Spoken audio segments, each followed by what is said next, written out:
All right, would you please join me in reciting the Rotary Vision Statement? Together, we see a world where people unite and take action to create lasting change across the globe, in our community, and in ourselves. Guests are welcome to visit our club. Do we have any guests? Would you like to introduce your guests today? Okay, Pat. Please introduce yourself and then introduce your guests. Hi, President Mary.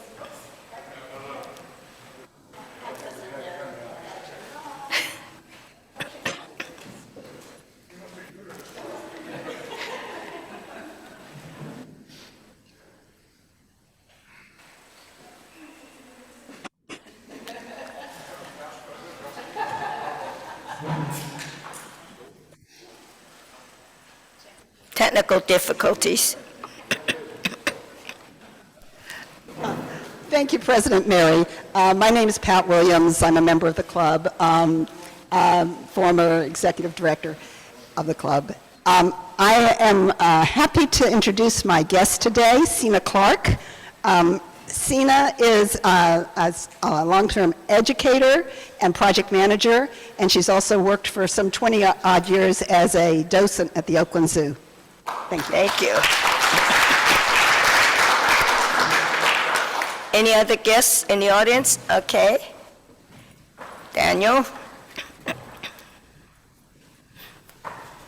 Hi, I'm Daniel Chang. I'd like to introduce my beautiful wife, Carolina.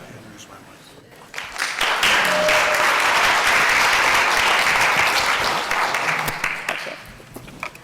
Robert? Robert Kidd, former lawyer. I'd like to introduce my wife, Joan Story. Joan, if you'd stand up. Joan is the mother of our two kids, a well-known real estate lawyer in San Francisco who recently retired, which means that this morning she was on the Zoom for 3 hours working with a pro bono client. So.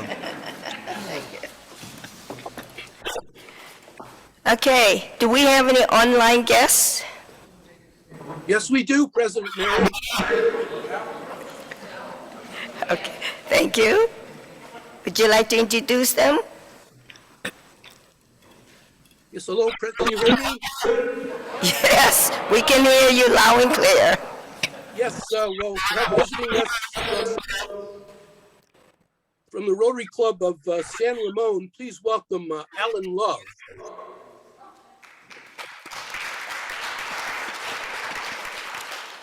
And also visiting with us today is from Arizona, a past president of this club, Iris Brody Lopez.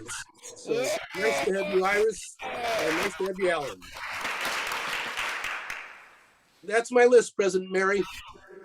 Thank you, Ed. All right.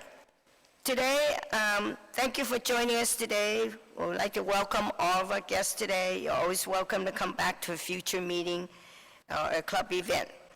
Today, I have the privilege of introducing Phil Hope, who will give his 3-minute self-introduction. Phil, there you are.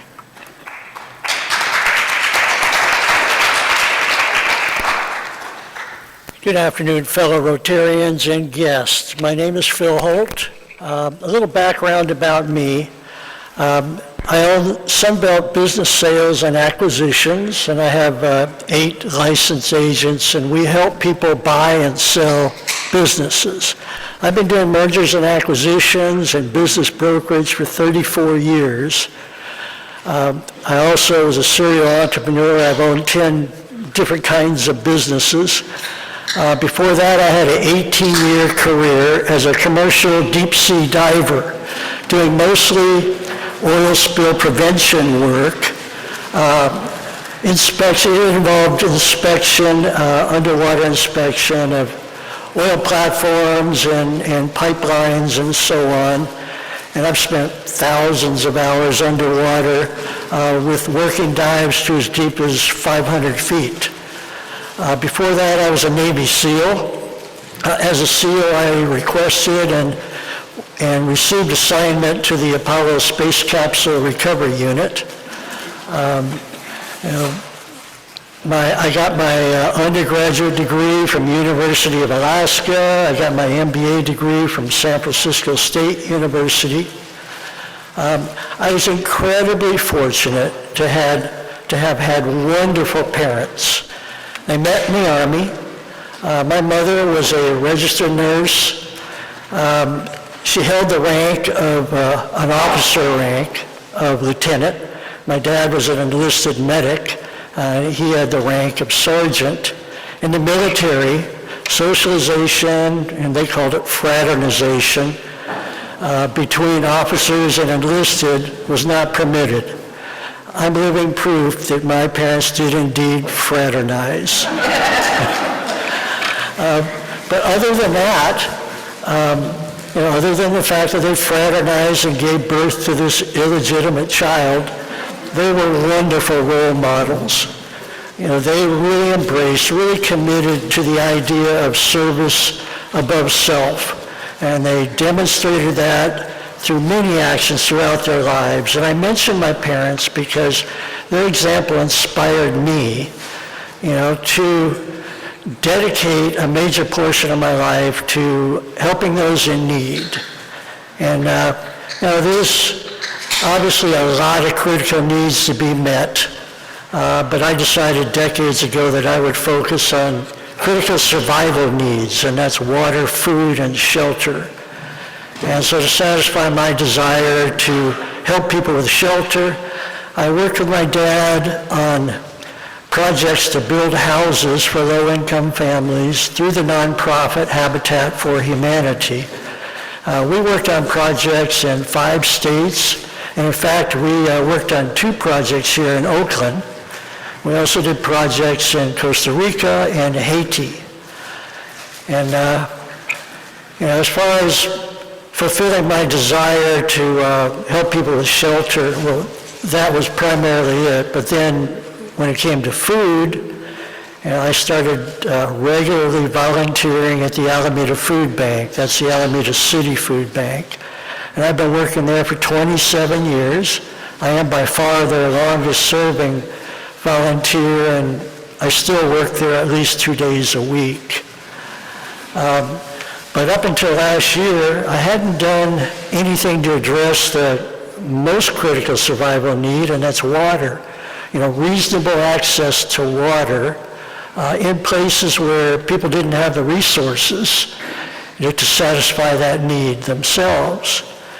And I had been planning for years to do a Trans-America bike ride and make part of that ride motivation for doing that ride to raise money for clean water projects.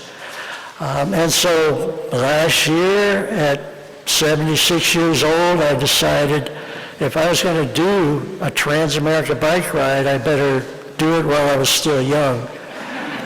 And so, as many of you know, I did it, with the incredible support of my wife, who drove a motor home by herself across country while I pedaled my bike more than 4,000 miles, zigzagging across the northern states. We did, my ride was 4,331 miles from Portland, Oregon to Portland, Maine. It was just an immensely satisfying 4-month epic adventure. And so we're still in the process of raising money for the project. It's moving along. And that's pretty much my story. Thank you for your time and attention.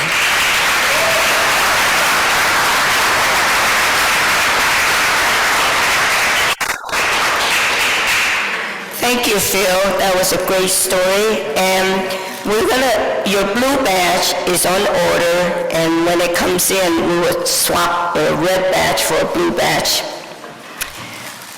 Okay, at this time, Mary Ruster, I understand you want to do a reintroduction of Robert Kidd. Who the hell is he?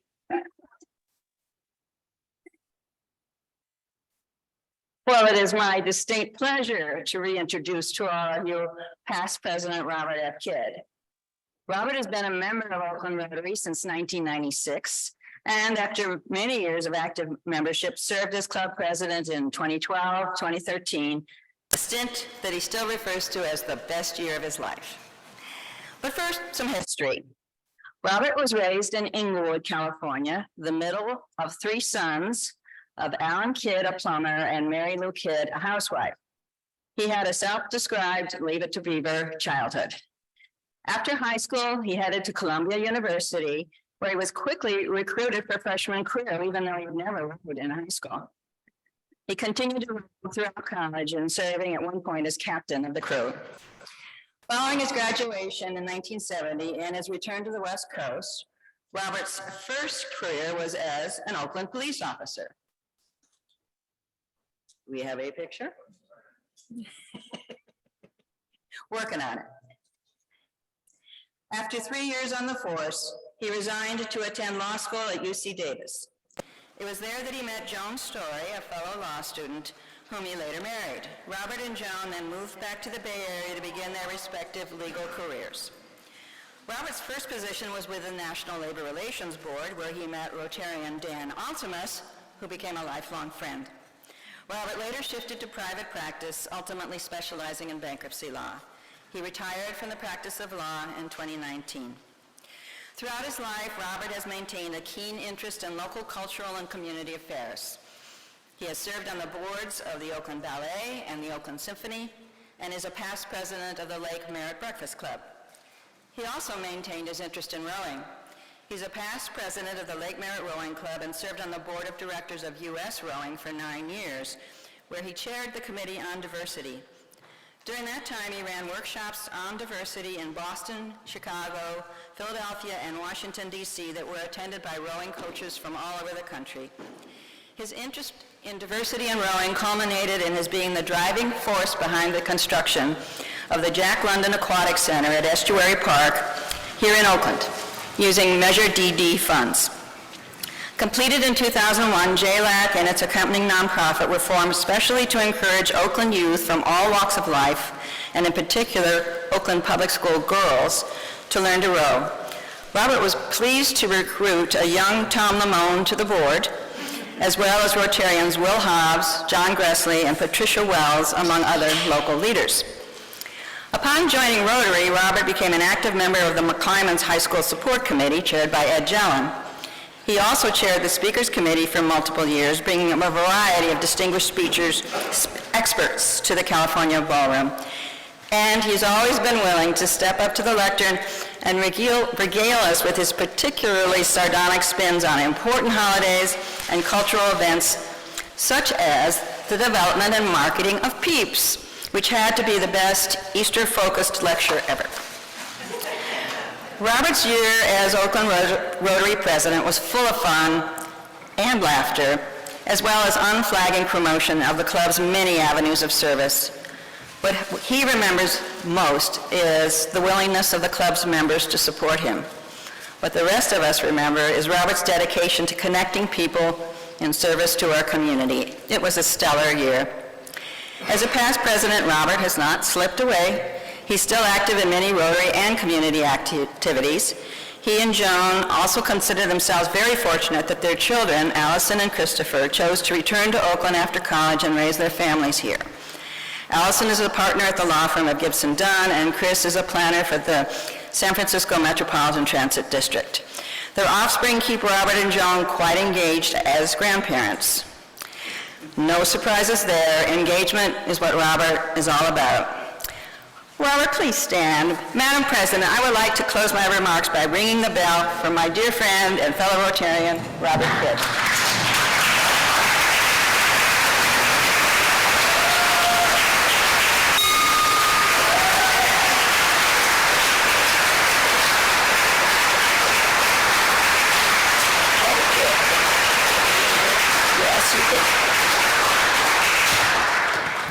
If I can exercise privilege of the acknowledged person, let me ring the bell for my wife, Joan, and for my good friend, Mary.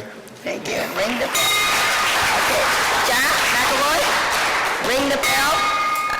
Michael Brutt rings a bell. I see Tom Lamone ring the bell. Isaac Hayes rings the bell.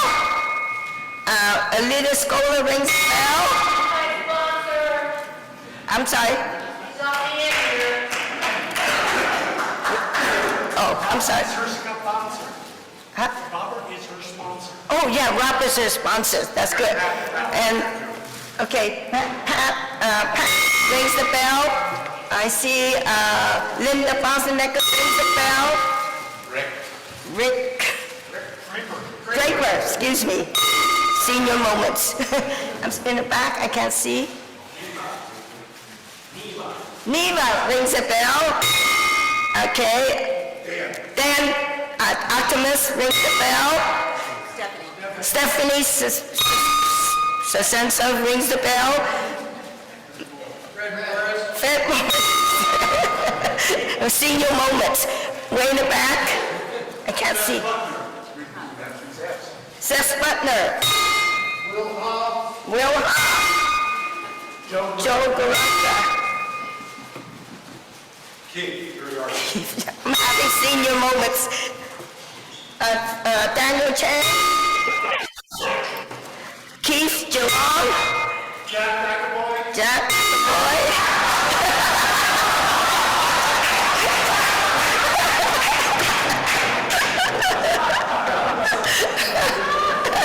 Dave Douglas. Okay. You better help me. I'm senior moments myself. David Stein, excuse me. Anybody else?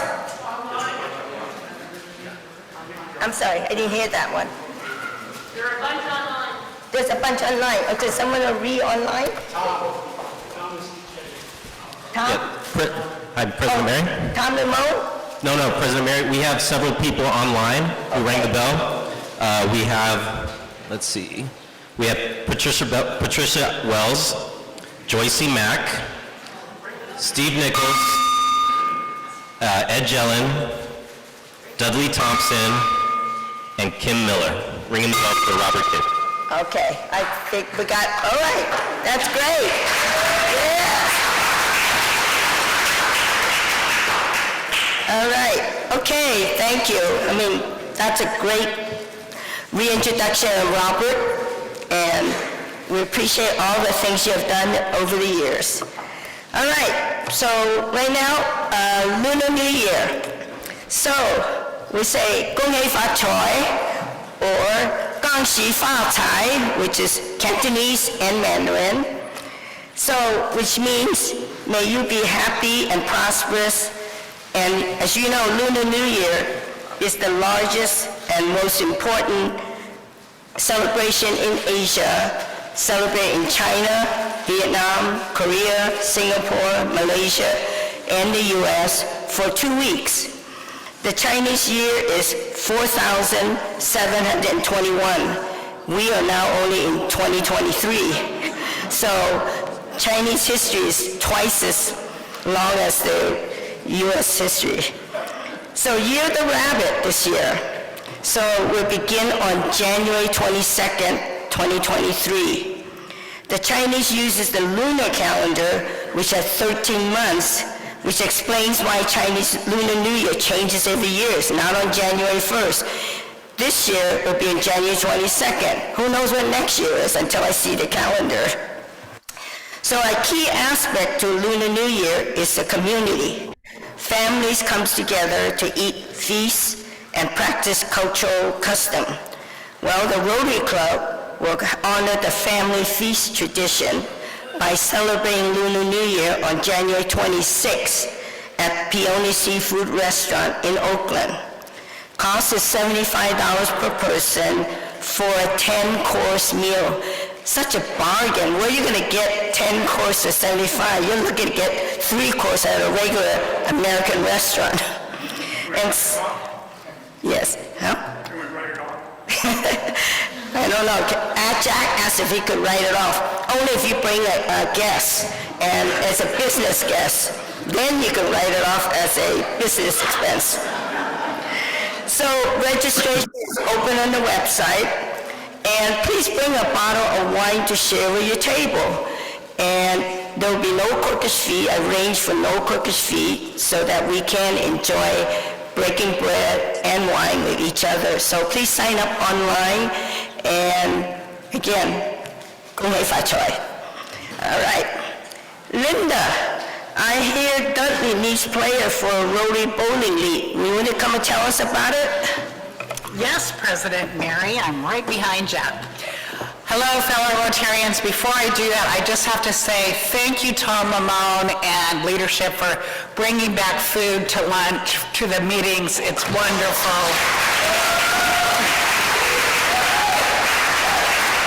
So I am standing in for Dudley today, who couldn't be here.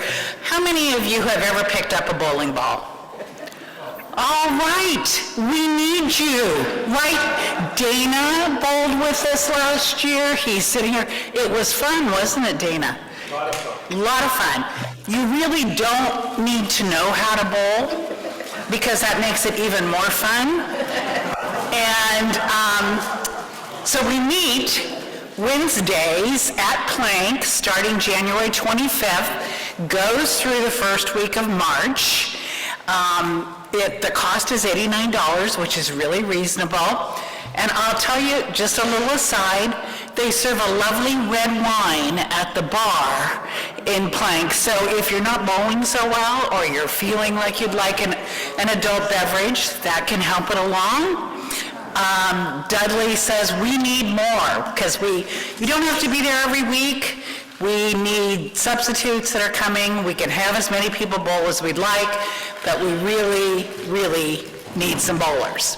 So reach out to me, reach out to Dudley. We'd love to have you. Any questions?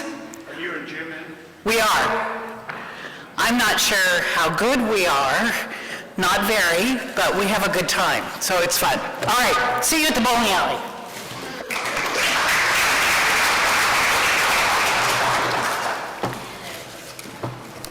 Okay, Joe Garaka, would you like to give us an update on the TRF campaign?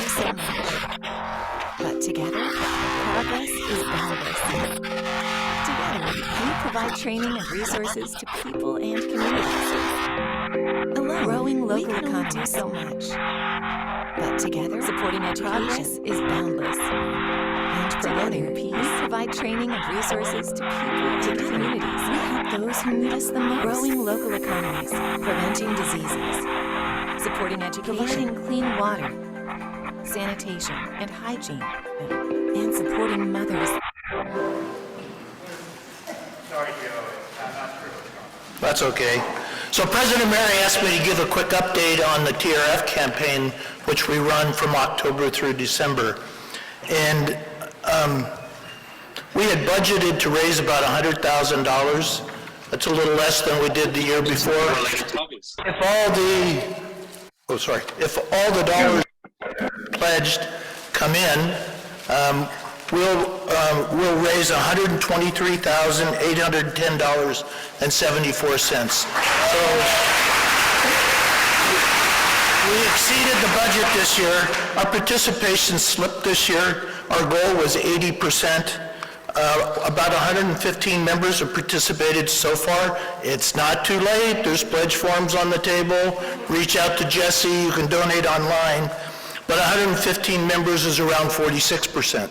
So hoping more people will join us down the road. So I want to give a special acknowledgement to the President's Participation Challenge benefactors, Seth Butner, Joe Goralka, Carla Betts, Steve Nichols, Fred Morris, and Ken Richardsons. And I will let you know, one thing we did this year is we added some matching points.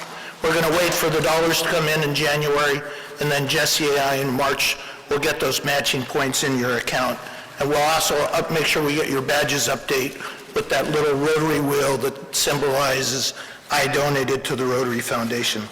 So I want to give a big, big shout out to the TRF committee for all their support and hard work, especially to Shannon Hackery, Ruth Strupp, Ralph Sklar, Celeste Gordon, Pam Clausen, Mona Hall, Mark Rosen, Diana Schaefer, Robert Kidd, and, and Jesse Bodle. So a huge thanks to all who participated or are going to in the future. I guess I should give an acknowledgement to Phil, because his project is funding a TRF program. So I'm a cycle rider, and I'm quite amazed at your accomplishment, and I will donate to your program. But a big and huge thank you to all who participated and who are going to. Oakland Rotarians are making a difference. Oakland Rotarians are the best. And quickly in closing, I'd like to quote our founder and two past presidents. Our founder, Paul Harris, said, "Rotary changes us and those we serve. I believe we can change the world one life at a time." I believe that too. R.I. past President Rick King, his theme for his year was "Mankind is our business," and I think it is our business.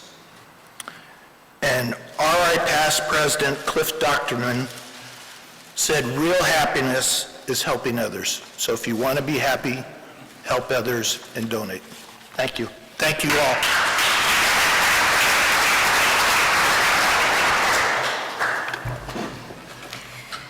Thank you, Joe. Yeah, so there are donation forms on the table. If you haven't donated, you will still continue to take donation by credit card, checks, no cash.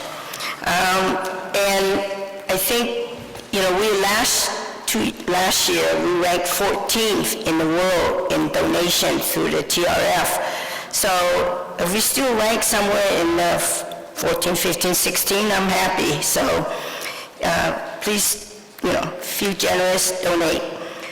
All right, Keith, you're ready? Would you tell us about upcoming mixer event?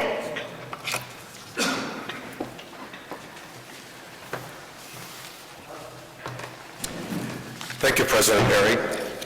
Thursday, February 2nd, the Business Development Committee is putting together a Valentine's Smitten at the Parlor Restaurant at 357 19th Street, which is just around the corner from here. And yes, the Parlor Restaurant is owned by fellow Oakland Rotarian Linda Bradford. So the fun begins at 5:30. So RSVP on the Oakland Rotary website and bring your smitten to the Parlor Restaurant on Thursday, February 2nd. Thank you.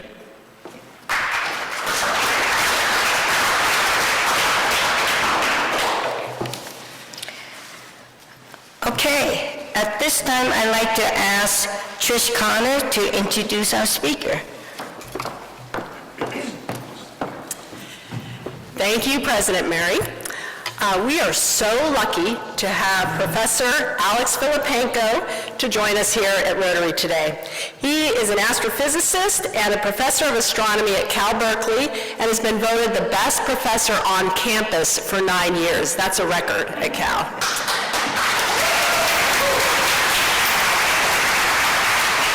He is not just a fantastic teacher, though. He's a renowned astrophysicist and has been recognized in his field with numerous awards, including the Gruber Cosmology Prize and the Breakthrough Prize in Fundamental Physics.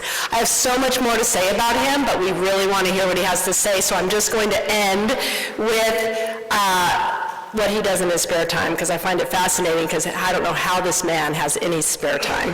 But he enjoys tennis, running, hiking, skiing, whitewater rafting, snorkeling, and scuba diving. Let's give a warm welcome to Dr. Alex Filippenko.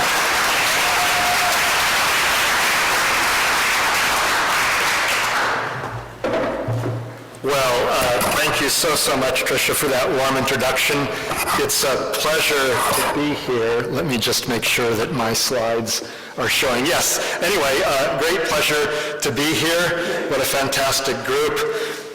I know that we are a bit short on time, so I'll just give you some highlights of the first exciting results from NASA's James Webb Space Telescope, okay? Many of you have seen that it's in the news a lot. It was launched a little over a year ago. The hoped-for launch year was 2007. They were only a little bit late. okay? 14 years, but better late than never. It's a very complicated device. People compare it with the Hubble Space Telescope, which was launched over 30 years ago and has been, of course, in the news over the past 3 decades or so. First of all, the Webb is a much, much bigger mirror. So think of a telescope as being a gigantic pupil of an eye. Light is raining down upon us from the stars, and your eyes collect light. The bigger your eye is, the more light will be collected, and the fainter the object that you can see. Okay, so a bigger mirror is like a bigger eye. You can see fainter, more distant objects, all right? And in the case of the Webb, the total collecting area is 6 times that of the Hubble Space Telescope, so it's just a much more powerful telescope. The other difference is that it is tuned to, by the way, the New Kid on the Block cartoon here, the Hubble, which was in the news for so long, and still is. I'm a Hubble hugger, by the way. I hate him, the New Kid on the Block. He thinks he's the center of the universe. Anyway, the other big difference is that the Hubble Space Telescope is tuned to work at visible, that is, optical wavelengths of light, what you see with your eyes. That's the colors of the rainbow, essentially, right? If you take sunlight and send it through a prism or a drop of water, you get the colors of the rainbow. Well, at shorter wavelengths than violet is the ultraviolet. That's what gives you a sunburn, so wear your sunscreen. And our eyes can't see ultraviolet, but bees apparently can. And then at longer wavelengths than red is what we call the infrared. And again, our eyes are not tuned to that, but some animals that nocturnally are active, that hunt at night, are tuned to the infrared. And that's what's known as heat radiation. Okay, when you look at, or when you feel the coals of a fire, what you're feeling is what's called electromagnetic radiation. It's the same thing as light. Physically, it's a bunch of electric and magnetic fields, but it's longer wavelengths, and it interacts with our bodies in the form of heat or warmth, not visibly, okay? So the infrared is what the James Webb is specifically tuned to study. And I'll show you what the advantages are of studying the infrared. Not that studying the optical is bad, the Hubble has been great, but we want to look at as many wavelengths of the electromagnetic spectrum as possible, because we learn more about the physical objects that we're studying by observing them throughout the electromagnetic spectrum. And by the way, radio waves are another part of the electromagnetic spectrum, and X-rays are as well. Okay, so the Webb observes at these infrared or heat wavelengths, all right? In this way, the Webb is complementary to the Hubble Space Telescope. It's often called a successor to the Hubble in the media. I really find that distasteful. It's complementary. The Hubble is still up there. It's still working. My research group at Cal has projects with the Hubble Space Telescope. It's not dead, all right? It observes at visible light. The Webb observes at infrared light. So it's complementary, not a successor or a replacement. All right, something I need to mention before I show you the beautiful images. You'll see in the images stars that look like this. And you might say, ooh, that's really pretty. No, it's not. Those spikes are an annoyance. Astronomers don't want those things. Stars don't actually have spikes sticking out of them. How many of you knew that, all right? Despite all the pictures in kids' books of 5-pointed stars, and here there are 8 of them actually. No, stars are spherical, gravitationally bound balls of gas that are converting hydrogen to helium, and that provides the energy. That's what we'd like to do here through nuclear fusion. Haven't really achieved it in any economically viable sense yet. But stars do it. through nature, through gravity on their own. So what causes these spikes, and why can't we do anything about them? What causes the spikes is the interaction of the light with both the edges of the hexagonal mirrors that make up the overall mirror of the Webb. It's made this way because it's 21 feet across, but it had to fit in a relatively small tin can, like a school bus. So they had it all folded up with these hexagons, and then they had to unfold the whole thing.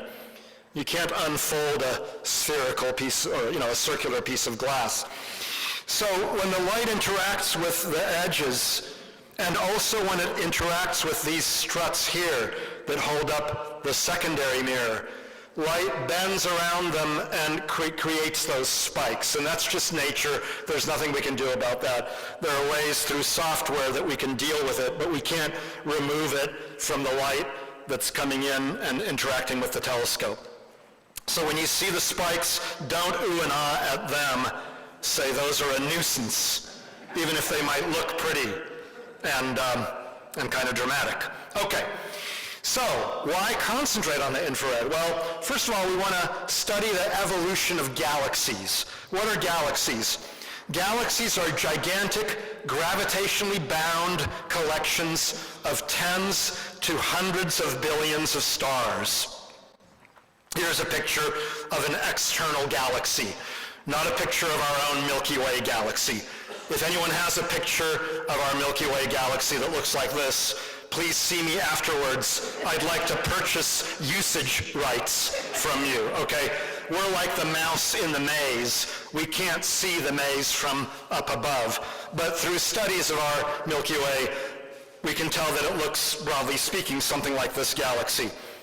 So this thing is 100 billion galaxies, 100,000 light years across. A light year is the distance light travels in 1 year. It's 6 million miles, or 10 million kilometers, and this thing is 100,000 of those things across. So it's really big. Try driving that at 65 miles an hour. It will take you a while. Well, we'd like to understand how galaxies form and evolve with time. To do that, we have to look backward in time and compare with what galaxies look like now. But how do we go backward in time? We can't just wind the clock back. So the way in which we do it is by looking far away. Light takes time to travel from over there to where your eyes are. You see the sun as it was a little over 8 minutes after the light left the sun, because it takes 8 1/3 minutes for light to traverse 93 million miles. The typical stars you see in the sky are some tens or hundreds of light years away. So you're seeing them not as they are now, but as they were tens or hundreds of years ago. Well, if we look at galaxies billions of light years away, we're seeing them as they were billions of years ago, and we can compare their shapes with what the shapes of galaxies are now, and thus study how they evolve. But to look at very distant ones, and therefore far back in time, we need to look at infrared wavelengths. And that's because the universe is expanding, and the ultraviolet and visible light that the stars in the galaxies emit gets stretched by the expansion of space in between galaxies. It gets stretched to these longer infrared wavelengths. So the stars emit ultraviolet and visible light, but on its way over billions of years toward us, the light gets stretched to infrared wavelengths. So to study those very distant galaxies as they were long, long ago, you have to look at the infrared wavelengths, okay? All right, well, here in the press conference 7 months or so ago, NASA revealed its first deep multicolor image. By deep, I mean they exposed a long time, they can see very faint galaxies. All these little blobs are galaxies, like our Milky Way. Tens or hundreds of billions of stars in each of those blobs. And there are thousands of those blobs in this picture. Again, ignore the stars in our own galaxy, which have these annoying spikes. This is a picture of a small subset of the sky. Imagine a grain of sand held at arm's length. Imagine how small that is. That's this frame here, and it has about 10,000 galaxies. Extrapolating over the whole sky, we can estimate that within the visible realm of the Webb telescope, there's something like 1 trillion galaxies, 1,000 billion galaxies. Yeah, and that's in the observable parts of the universe. We think the universe actually extends beyond those parts that we can observe. And what's amazing is that some of these galaxies, bottom line, appear to be very young, formed only a couple of 100 million years after the birth of the universe, the so-called hot, expanding Big Bang, and they seem to be pretty well formed. And that's a puzzle. How did galaxies start forming so quickly after the universe came into existence? Current theories are that it would take longer for galaxies to form. So this is a puzzle. This is great. This is why we do science. We learn things, we confirm things that we thought we knew, and then nature throws us something interesting so we can learn more, okay? There's something incomplete about our theories of the evolution of the universe. It does not mean that the Big Bang didn't happen. There's been a viral story, okay? How the Webb data show that the Big Bang, the hot, condensed initial moment of the universe nearly 14 billion years ago, didn't happen. That is baloney, okay? They're printing a sensational news article from one astrophysicist who used to do some good work, but frankly has become a little bit out there at this point, okay? So, the Big Bang, the hot, compressed beginning of the universe did happen. That is on solid ground, but we do have much to learn about how galaxies evolve. So that's really a cool thing. We can also look at nearby galaxies to watch how they evolve. And so here are 5 galaxies, 4 of which are pretty close together in physical space. This one is actually much closer to us, 40 million light years away. These ones are 290. They're really interesting because they're gravitationally merging with one another. They're in the process of coalescing to form one giant monster galaxy. And this is a prelude to what's going to happen in about 3 or 4 billion years when our nearest big neighbor, the Andromeda galaxy, merges with our home Milky Way galaxy. That'll start in about 3 billion years. It'll look like a train wreck for a while, and then it'll settle into one super galaxy. Astronomers already have a name for it, Milkomeda, or Milkdromeda, whichever one you prefer. Get it? Milky Way, Andromeda. So with Stephan's quintet, or really quartet, since only 4 of the galaxies are merging, we can have sort of a prelude, seeing what happens to galaxies as they merge together in various stages of this gravitational process. Okay, next reason to look at the infrared. We can see through clouds of gas and dust more easily at infrared wavelengths than at optical or ultraviolet wavelengths. And this is true to an even greater extent at radio wavelengths. On a foggy day, you might not see an office building or an apartment building a couple of blocks away, right? Because the fog is too thick.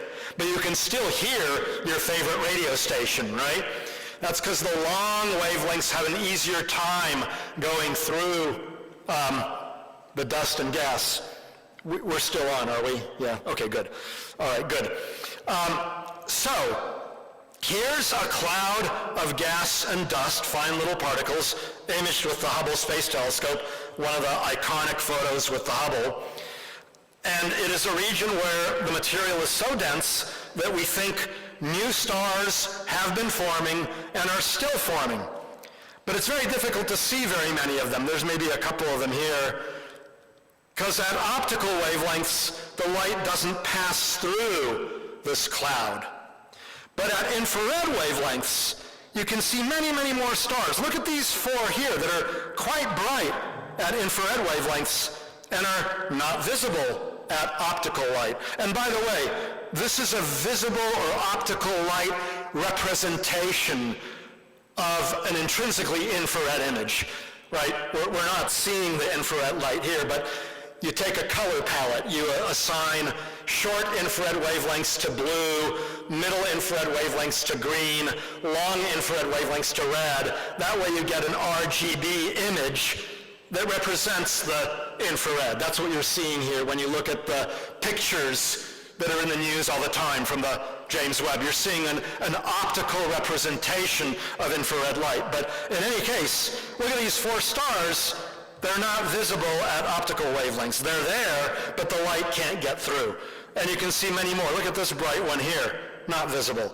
So we can study the process of star and planet formation.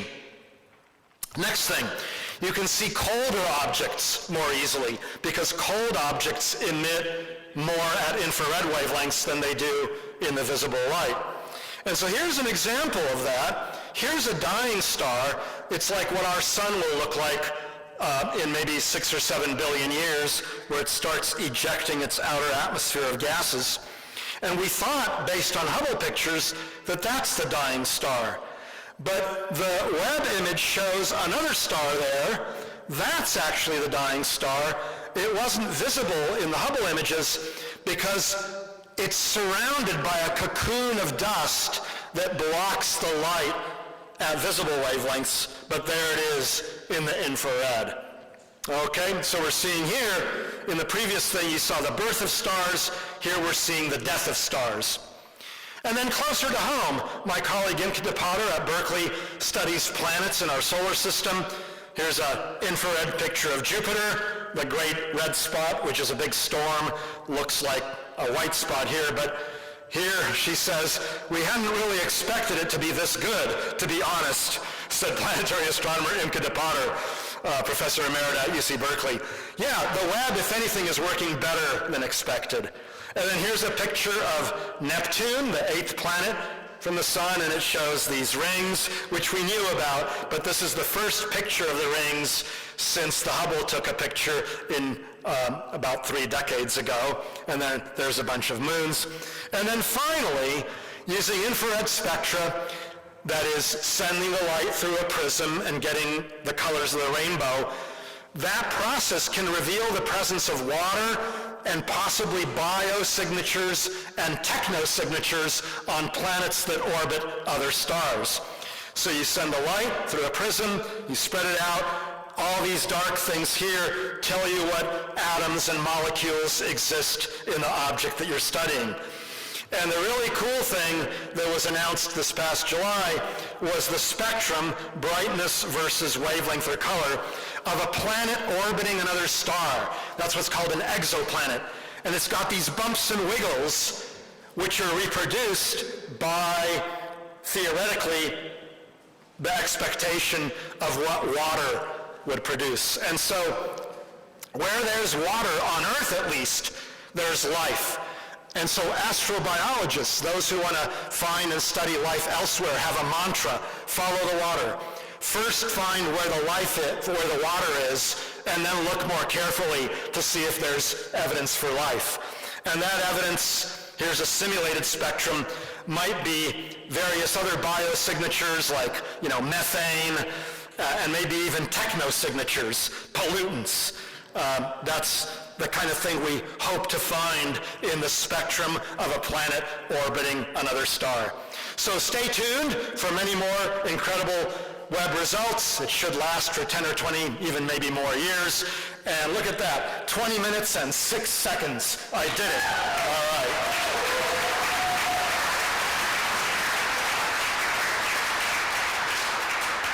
And I hope there's some time for at least a few questions. 5 minutes for questions. Okay, great.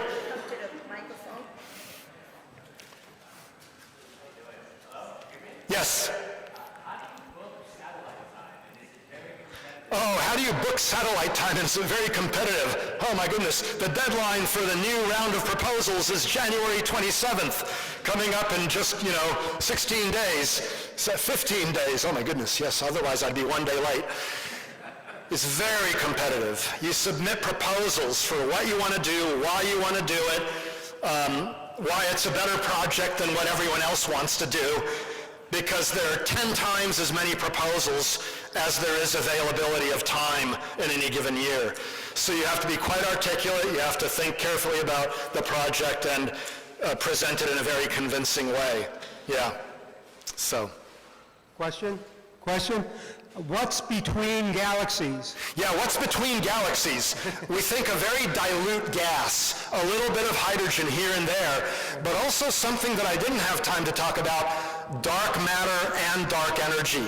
Dark matter actually reveals its presence even in this picture because there's this bending of light of background galaxies caused by a gravitational lensing effect of both the visible matter and dark matter in this cluster of galaxies. So there's stuff we can't see, and then there's even stuff that's more uniformly distributed between galaxies called dark energy, and that's the stuff that we think is speeding up or accelerating the expansion of the universe, a discovery a quarter of a century ago that I have to pinch myself that I was involved in that foundational discovery. And that's why the teams won the 2015 Breakthrough Prize in Fundamental Physics. So there's dark matter and dark energy between the galaxies, and also a few atoms of hydrogen and helium. Last question. The picture you showed between the difference between optical and infrared. Yeah, optical and infrared. It was those clouds of dust. Yeah, the clouds of dust. I mean, that's so pretty. Let's just go back to that.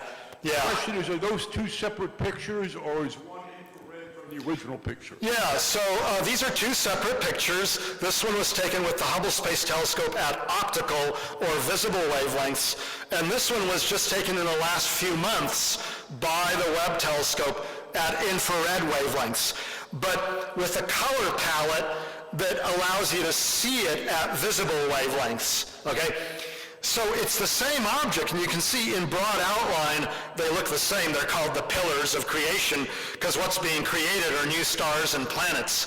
But it's clearly a different view of the same object that can tell us about how there are newly formed stars and perhaps even planets here, and that's something that was very difficult to discern in the Hubble picture. Great, well, thank you so much for your attention.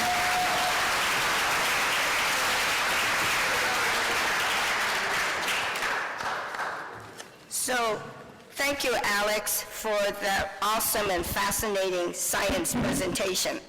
So, education is my area of focus for this year, and the Rotary Club of Oakland is proud to partner with Oakland Promise to offer a scholarship, $10,000 scholarship annually with mentorship. We are proud to support many as the first in their family to attend college. In recognition of your outstanding presentation today, Oakland Rotary will make a donation in your name to the Oakland Promise to support its kindergarten to college program for every child in our city. Thank you. Okay. Okay, Ed Braille, could you tell us about next week's speaker? Somebody give him a mic.